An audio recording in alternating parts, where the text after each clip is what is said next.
Hi Anil Nair here. ఈ question చూడండి sir. First concept numerator by denominator. Denominator గనక digital sum 4 గనక ఉంటే పైన కింద న్యూమరేటర్ డినామినేటర్ 7 తోటి లబ్ధం చేయండి. ఎందుకు సార్ అంటే 4 7s are 28, 2 + 8 10, 1 + 0 1. సో పైన కింద 7 తోటి చేస్తే ఇక్కడ ఒక 7, ఇక్కడ ఒక 7, ఇక్కడ ఒక 7, అట్లా టోటల్ 8 టర్మ్స్ 7 అంటే 8 7s are డిజిటల్ సమ్ ఎంత 56, 56 డిజిటల్ సమ్ ఎంత 2. కాబట్టి క్వశ్చన్ డిజిటల్ సమ్ ఎంత వచ్చింది 2, ఆన్సర్ డిజిటల్ సమ్ కూడా 2 రావాలి.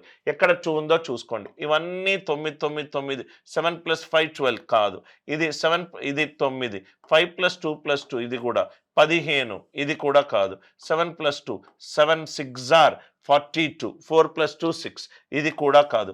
3 ఆప్షన్లు ఎగిరిపోయినాయి కాబట్టి మిగతా ఆప్షనే correct. Question digital sum, answer digital sum same ఉండాలి. కాన్సెప్ట్ నచ్చినట్టు అవుతే వీడియో